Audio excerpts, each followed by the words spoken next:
Hi, my name is Andrea Munoz, and today I'm going to be talking about my culture and the way that my ethnic background has shaped me into the person I am today. The three topics I'll be talking about are my family culture, my language culture, and my school culture. Okay. So, my family culture, I always grew up in a very old-fashioned, like typical Hispanic household where my parents were very strict. I'm Colombian American. My parents moved to this country when they were in their 20s. I was born in Queens, New York, and I've lived in Florida my entire life. My parents never let me sleep over at friends' house ever. I was never allowed to have a boyfriend. I always had to go to church, and I always had to speak Spanish in the house.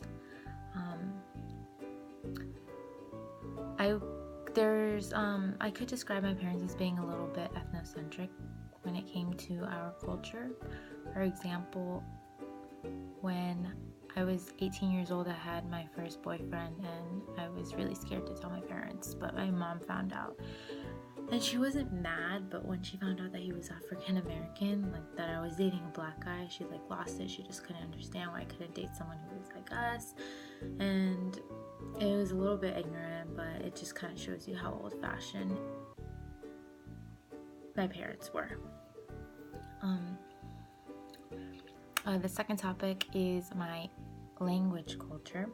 Being Colombian American, I always grew up speaking Spanish at the house. My grandparents didn't speak English, so we were forced to speak Spanish to them.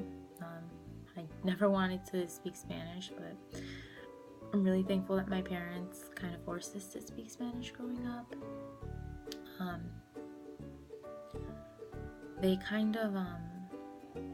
My parents I always grew up with them kind of lacking linguistic relativism when it came to Spanish, even when it came to like other people from other countries, like Cuba or like Puerto Rico.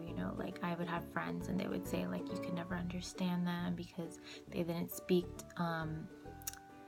the standard like educated Spanish. Like they kind of always spoke like a different dialect of Spanish, and which is true. Like they had a lot of different words and it was a lot of slang. So my parents always thought that like Colombian Spanish was like the more superior Spanish, which isn't true. That it was like the prescriptive Spanish. So that was kind of like another cultural thing that I had to grow up with in my household. Now my school culture is the complete opposite of my family culture. Obviously when I'm at school, I'm doing the whole code switching thing from Spanish to English, and I use a lot of in-group talk while I'm in class rather than when I'm with my friends. When I'm in school, I use the prescriptive English and the more proper English, and I'm just a little more shy at school. I'm not as outgoing as I am at home or when I'm with my friends, and just more laid back. And like my entire childhood, I could say that like I'm very fortunate to have had the privilege to be able to share my culture, my Colombian culture, with American people, even giving them a little bit of culture shock and inviting them to family events and stuff like that. That's always been something that I've been very proud of, and just very lucky to have grown up with two languages, to have grown up with my grandparents and my parents' culture and the American culture, going to school here, and it's just been a great experience, and I love to share it with people. And that's my culture background. Thanks.